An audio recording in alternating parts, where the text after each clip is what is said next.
Maseches Nazir Daf Mem Zayin concludes the sixth parak of the Masechta and begins the seventh.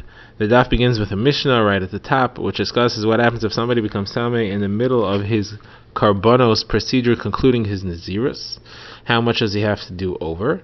And then we'll begin the seventh parak, which discusses if you have a Kohen and a Nazir, which one should become Tamei. The Gemara afterwards will discuss different types of Kohanim, and which one should become Tamei if one of them has to become Tamei. And then towards the end we'll give the sources that a Kohen and a Nazir can be Metamei for a Meis Mitzvah.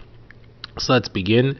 The Mishnah discusses somebody who's in the middle of his closing procedures for his Nazirus. He's bringing a Karbonos. He brought one carbon. The blood of that carbon was put on the Mizbeach. That carbon is finished. And now it becomes Tamei before I can finish the rest of the procedure. So Rabbi Eliezer says everything is destroyed. It has to go back to the beginning and start over, which the Gemara assumes at first means he has to start his Nazirus over. The Gemara will say he just means he has to start his Karbonos over. The Chachamim say it's no problem. He could finish off his Karbonos. He already had one carbon brought. Therefore, he can finish off the rest of his karbonos and become tahar. There's no issue.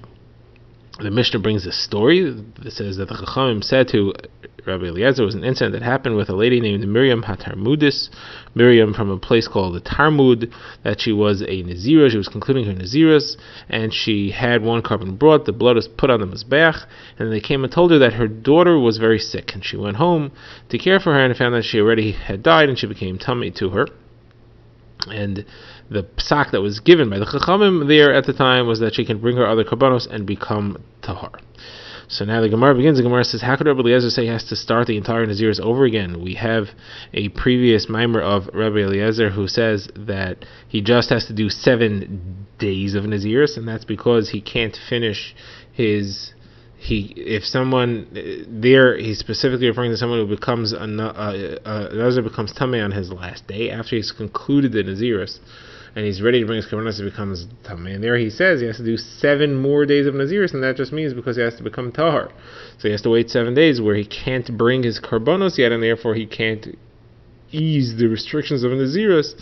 So is 7 more days of Nazirus, but doesn't have to start the whole Nazirus over again once he finished it. So how come here he says you have to start the whole Nazirus over again? So Gemara says no, it doesn't mean that when he said that you have to be Seiser everything, destroy everything, it doesn't mean you have to start the whole Nazirus over again. What he means to say is that it destroys the entire Karbonos procedure. He has to bring the carbon over again.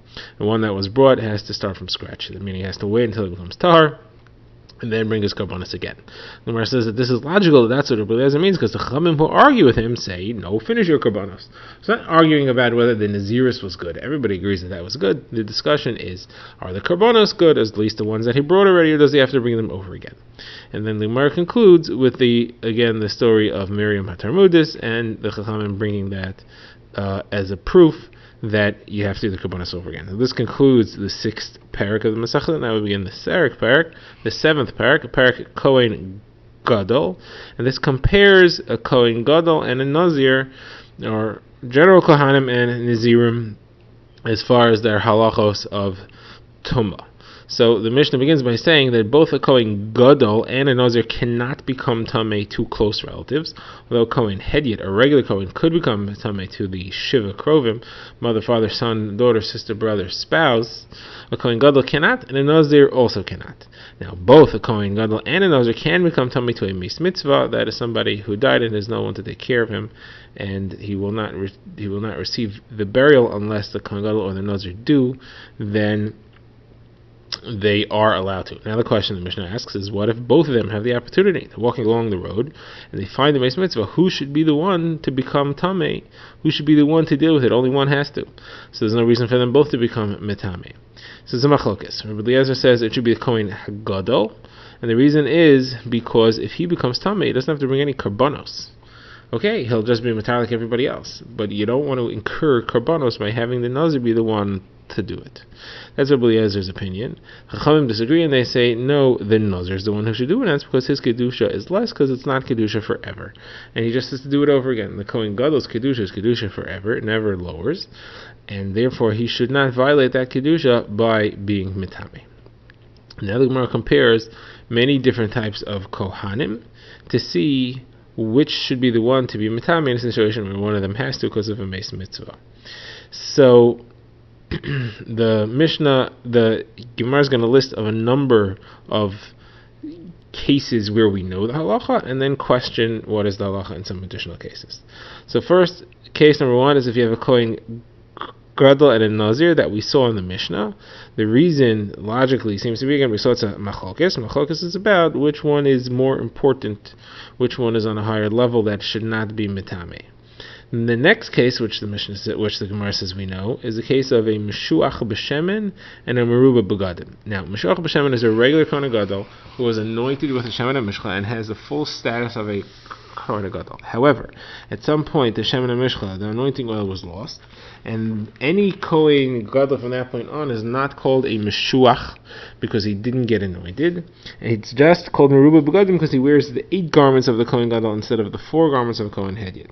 Now, there, says the Gemara, it's clear that the Meshuach b'Shemen is on a higher level than the Meruba b'Gadim, because the one who is Meshuach, his halacha is that if he were to make a mistake, he has to bring what's called a par ha'abah, called a mitzvah. So if he's over an avera, he has to bring a special carbon chatas that other people don't bring. Meruba b'Gadim doesn't have to bring that. Therefore, the one who is Meshuach, who has anointed, is on a higher level, and he should avoid a tumah. We should make the Meruba b'Gadim be the one that has to be mitame, should they need to.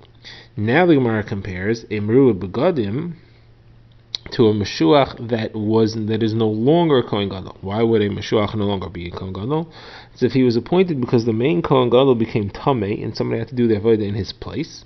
Then somebody steps up, usually it's what's called a Skan, the substitute. He steps up, takes the role of the Kohen Gadol until the original Kohen can be Metaher,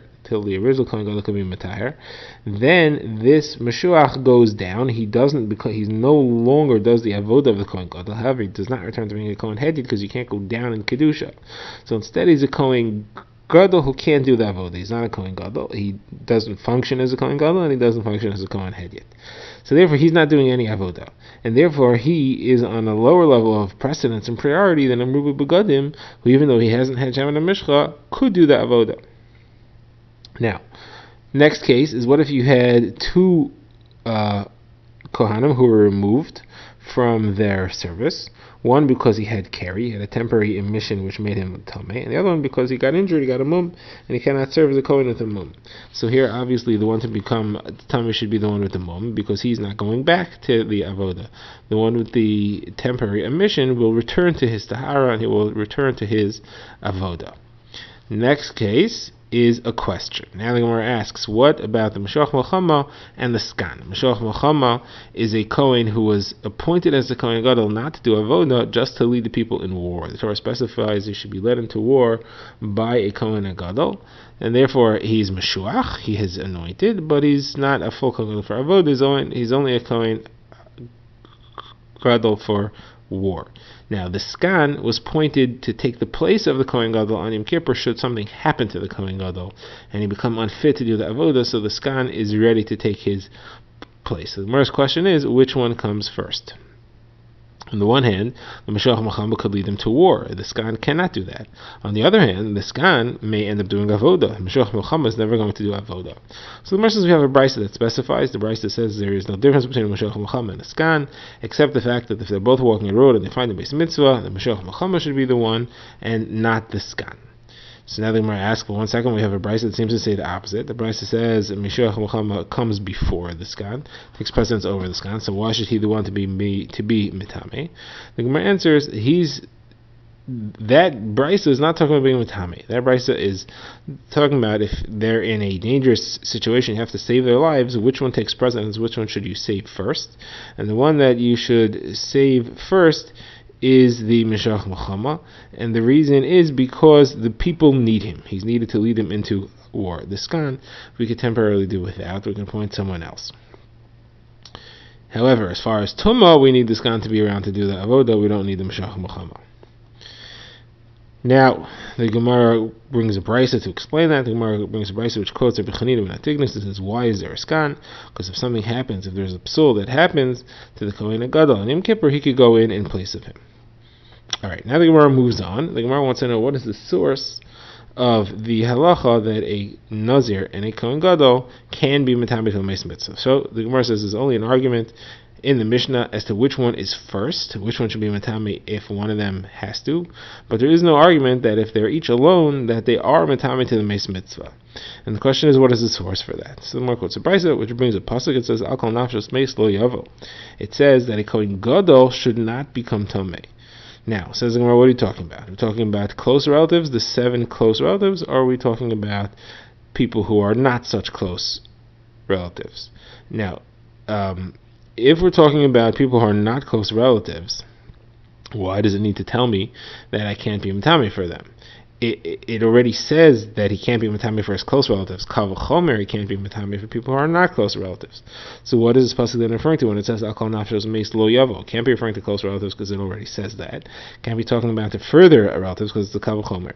So the Gemara says it's talking about close relatives, and therefore must be talking about close relatives in a situation in which you think that they could be Matame, because a Kohen Hedid could be Matame, and that is if it's a situation of Meis Mitzvah. And therefore it's got to be referring to Meis Mitzvah, and this is our source that a Kohen Gadol could be Matame for Meis Mitzvah, even though he cannot be Matame for his closest relatives.